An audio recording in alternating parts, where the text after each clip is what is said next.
اسرائیل کے ساتھ تعلقات کے لیے سعودی عرب نے امریکہ سے نیوکلیئر ٹیکنالوجی مانگی، سینیٹرز نے کیا فکر مندی کا اظہار، بائیڈن کو لکھا خط۔ رشیا جارجیا کے ساحل پر نیوی اڈہ قائم کرے گا، یورپی لیڈرز کی اسپین میں میٹنگ، یوکرین اور ناگورنو قراباغ مسئلے پر غور۔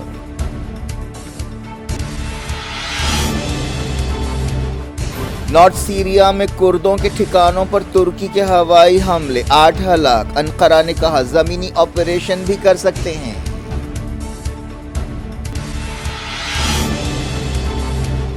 ڈراموں کے ذریعے بے زبانوں کو آواز دینے پر ناروے کے رائٹر کو ادب کا نوبیل انعام، سویڈش اکیڈمی نے کیا اعلان۔ منیش سسوڈیا کے خلاف ثبوت کہاں ہیں، سپریم کورٹ نے کیے دہلی پولیس سے سخت سوال، سنجے سنگھ کو عدالت میں پیش کیا گیا۔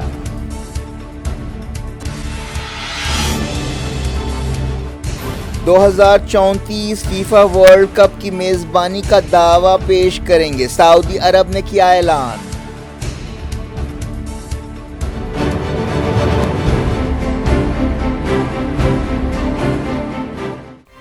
یہ تھی آج کی خبریں، شجول افراست کو دیں اجازت اور اپنا بے حد خیال رکھیں۔ اللہ حافظ۔